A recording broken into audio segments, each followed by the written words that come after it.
We're here in the world record-breaking city of Dubai. We're gonna be spending 2 full weeks here sharing all of the best things to do in this city. We're currently standing outside the brand new Museum of the Future. We have so many things to share, so let's get into the video. Rushing to get to the Burj Khalifa for sunset. Holy crap, that's huge. I can't even see it, I have to bend my neck. First thing on our list is, of course, to see the tallest building in the world. We are actually gonna go all the way up on the elevator and take it in from above. To reach the elevators for the Burj Khalifa, you pass by 2 more world record breakers, the largest fountain show and the world's biggest mall. Now, you have 2 options to choose from. You can either do the normal and cheapest option, which are floors 124 and 125, or you can go all out like Ian and Anna and choose the highest outdoor observation deck in the world on floor 148.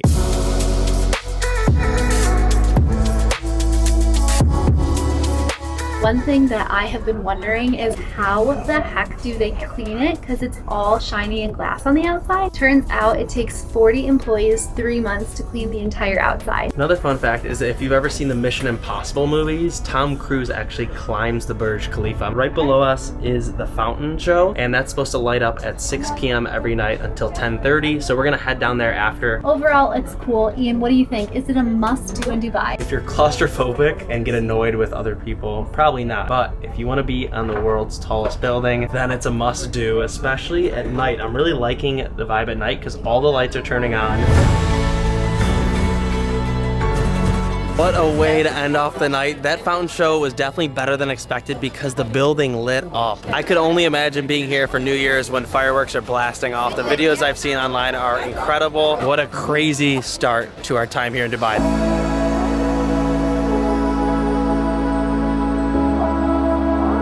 So if you're trying to get around Dubai, there's 2 different options. You got Uber and Careem, and I recommend doing Careem because it's a little bit cheaper and you're gonna be taking taxis a lot here because it's a bigger city. So you'll constantly be taking 20-minute rides here and there, and it's gonna save you a lot of money in the long run. So download the Careem app that also does delivery of food, which is really nice. Doing something really fun this morning. We're about to take jet skis out with a guide for 1 hour, and it's just Anna and I in this tour today.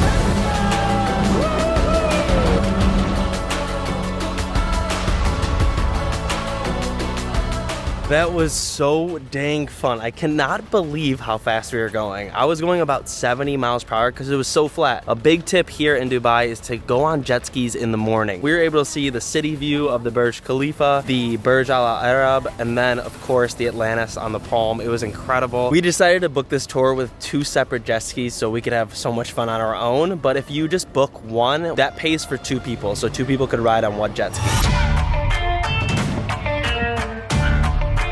Tonight, we're doing one of the most popular things to do here in Dubai, which is a desert safari. We're here with our tour guide, Kadir. We're gonna do a private tour with an old school Mercedes. Kadir, what is the one word we taught you already in English? Dingleberries?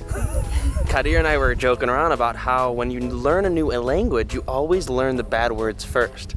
So I taught him one. I didn't tell him what it was yet. For the record, Ian taught him the word. He also taught me the word 7 years ago when we first started dating.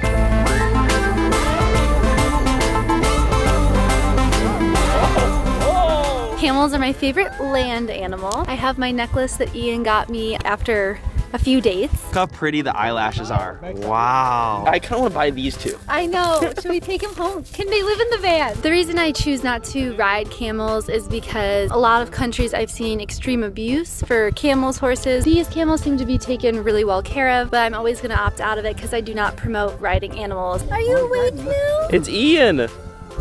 Oh. Oh, he's looking at me. He's like, why am I here with this man? Yeah.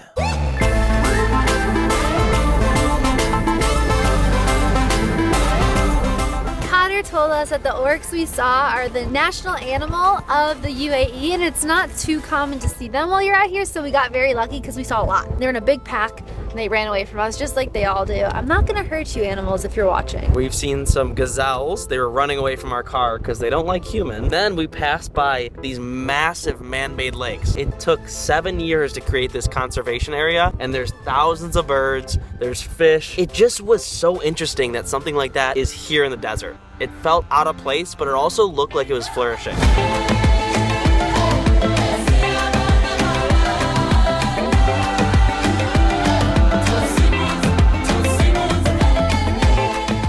is officially an adult playground. If you want a great sunset, don't take it in from the city. Come out here to the sand dunes because that was an unforgettable ball of fire. Yeah, it was so pretty. It was like, no, Simonyo! And the city vibe is like, smog, smog, smog.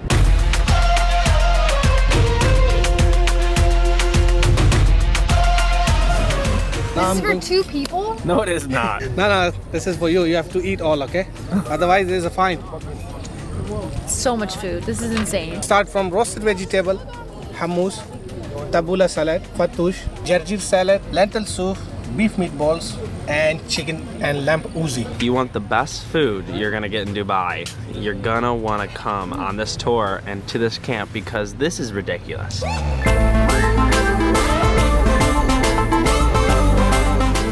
Said no tip? No tip. Okay, I'll take you inside the desert. I'll drop you home safe, don't worry. Kader was by far one of the best tour guides we ever had. He made our time in the desert so special, so you definitely need to go on this tour with him. There's gonna be a link down in the description below, and of course, you gotta ask for him. Yeah. What do you gotta say? I gotta say, welcome all. Thank you so much. Today we are heading to Abu Dhabi. It's about a 9-hour day. I think it's only an hour and a half away from Dubai, but this is such a fun day trip, especially with our first stop being the Mad Max exit. And if you have never seen Mad Max before, it is such a badass movie. I will overlay some shots right now. Basically, you drive in on this exit. They have menus. Look at this. A car with a turret on it and spikes and skulls. Insane how much time and effort they put into the design of all the food trucks here, the bathrooms. This country is literally mind-blowing. They got Tesla chargers right there.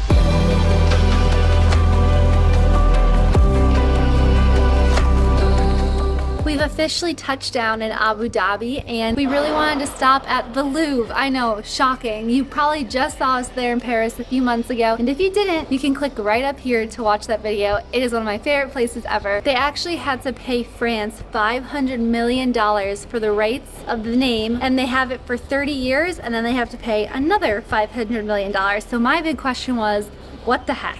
Why? And our tour guide told us that UAE creates a lot of things from other countries for tourism purposes. And it makes sense. Like, I don't think I would have stopped if it wasn't called the Louvre, and just out of pure curiosity. It definitely doesn't have the best art collection quite yet. They're still working on it. It's mainly about the architecture in here, which as you can see is pretty incredible. A French architect created this masterpiece. It has a 7,000-ton dome made out of aluminum and has 7 layers. But what makes it really cool is that it's an open air concept, so you have light streaks coming down from the sun and you're surrounded by water.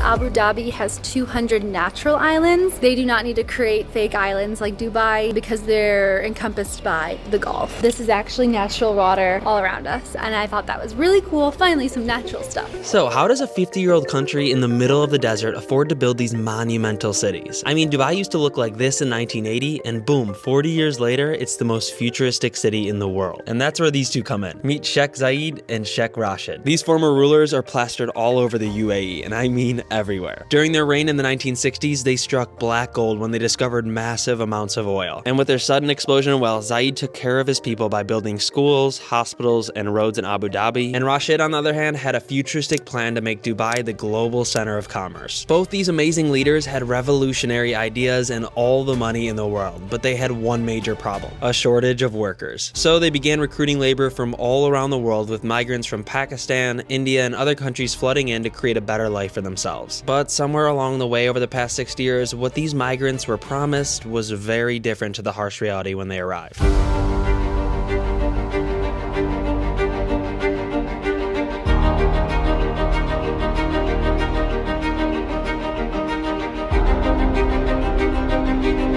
The reality is, without these migrants, this country would be nothing, but the UAE still chooses to violate their human rights to this very day. Every country has its issues, and here on our channel we find it important to share both the good and bad of every place we visit. Remember, by shining more spotlights on the oppressors, things will slowly get better over time. So right down the street is the presidential palace, and this is where the president conducts his business. This is where his office is. Really cool piece of artwork right here. It's called The Power of Words, and it says, "Wealth is not money and oil. Wealth lies in people, and it is worthless if not dedicated to serve the people." Lastly, it's time to visit one of the most breathtaking places in the entire country, and probably the reason you're visiting Abu Dhabi, the stunning Grand Mosque. Basically, if you're a male, you just gotta cover up your shoulders and wear some pants to cover up the knees, but if you're a woman, you gotta wear a baya to cover up your entire body and head. Luckily, Ocean Air provided me with this, so I didn't have to buy one. Ranked the 9th largest mosque in the world, this place can hold up to 41,000 worshippers at once. But what makes it more famous is its beauty, because it's built with all white marble and gold accents. Of course, the UAE had to beat some more records with the largest carpet in the world.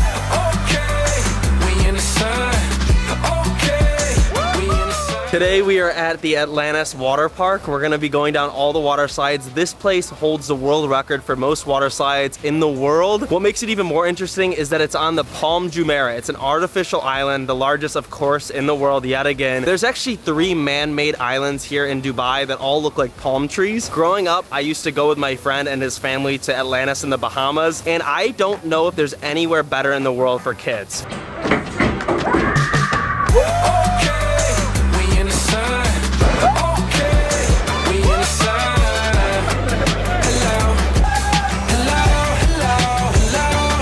We just finished up and I am dead tired. It's a lot of sun, but also a lot of fun. Biggest mistake was not going to the leap of faith first. This is where you go through with the sharks and whatnot in the aquarium. Do that one first. Which tower is it in? Neptune's Tower. Right behind me is the Museum of the Future. This is a brand new building in Dubai. It opened up in February of 2022. You can go inside and it's supposed to be a first-hand look on what Dubai is gonna be like in the year 2070. So that's 50 years from now. This has to be the coolest building I've ever seen in my entire life. The architecture, the design, I've never seen anything like this. As we were waiting for a taxi, we found this lobby area that you could enter for free. Of course, the tickets are still booked up. You get to see some really cool elevators, swirly stairs. It looks super futuristic, especially the ceiling. And then right now, it started lighting up at night, and this is my favorite part so far. So if you're coming at sunset, stay a little bit so when it gets dark, you get to see this.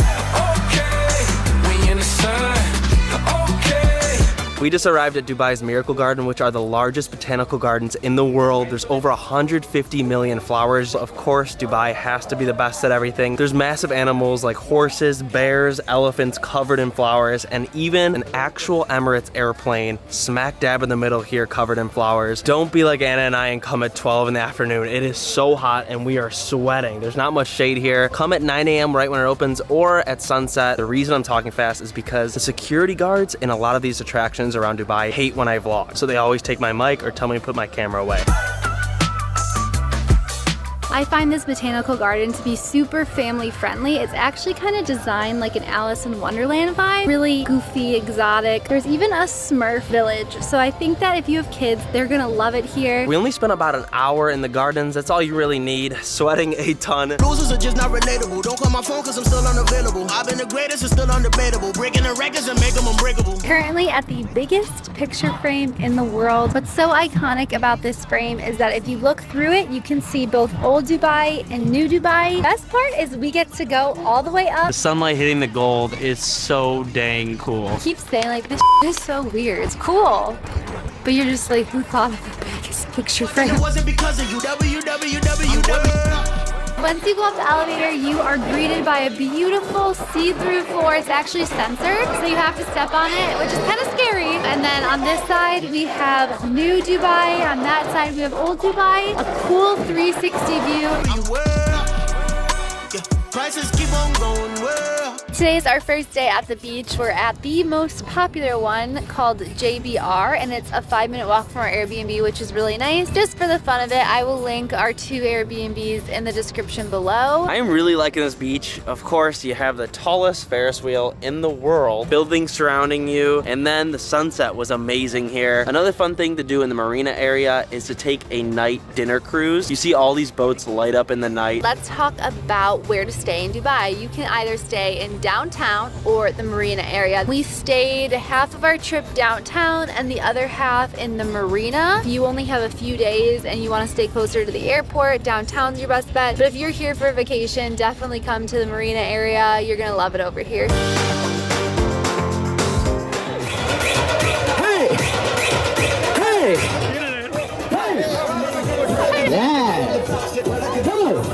I think we might have just found the best thing to do in Dubai. Go have a dance party on the beach. It was really, really fun. Anna and I are big dancers. And if you watch our wedding video that we'll probably post on YouTube, you'll see that there. We get really weird on the dance floor. Always, you can count on us.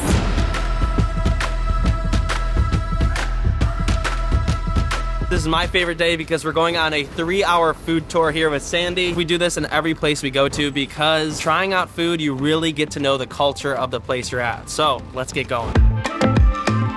We're in the old part of Dubai, specifically Dara, and that's how you kind of see the architecture, that sandy vibe. It's the original Dubai, right? Yeah. This is first. I'm talking about the UAE flag. There's a 4 color, the red meaning courage, and the green progress, and the white peace, and black strength. When you're walking around Dubai, make sure to put sunscreen on. The sun is really strong and there's no clouds in the sky. October right now, it's about 95 Fahrenheit every single day. There's 2 seasons in Dubai. First is summer, and that's April to October. And then after October hits, you're gonna start creeping into winter time. And this is when you probably should come. Sandy told us that December, January, and February, it's very perfect here in Dubai. As you guys know, I love to cook. I'm really proud of myself because we've been traveling a lot, so I've learned so many things, and I'm able to name almost every spice at these stations, which I feel like last year I wouldn't know a single one. Sage, chili, basil, rosemary. He actually had to tell me this one. It's chai, ground ginger, cumin, turmeric, paprika. And then this one I knew because we got these in Turkey, dried smoked lemons, and you can put them in broth. A really good skill to have because if you love to cook. Next, we're going to be trying camel milk gelato. I got salted caramel and pistachio. Camel milk is really cool because it is high in protein and low in fat. I love camels, and I'm not eating one today. Next up, we explored the famous gold souk. This gold market has been one of the largest in the world for the past 100 years, even before Dubai existed. And one of the biggest reasons so many people from around the world come here to buy gold is because it's also tax-free. The UAE ranks as the 4th largest exporter of gold in the world, so it's no wonder Dubai's nickname is the City of Gold. This place had the craziest items like gold shoes, gold iPhone cases, and of course some more world records for the largest gold chain in the world that is 3 miles long and the world's largest gold ring, weighing 141 pounds. Surprised at how tame the market was so far because, you know, when we're in the Middle East or even like Asia, there's so many salesmen pulling you every which way. It's getting a little bit more aggressive as we go on. Hello. How are you? Good, how are you? Where are you from? America. Oh, United States, American girl.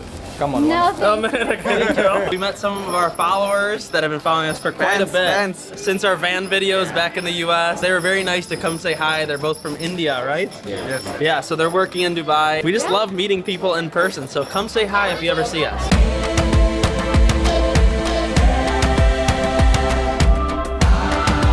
It's falafel time. Really tightly wrapped. Chili pepper, very spicy. I took a huge bite out of it.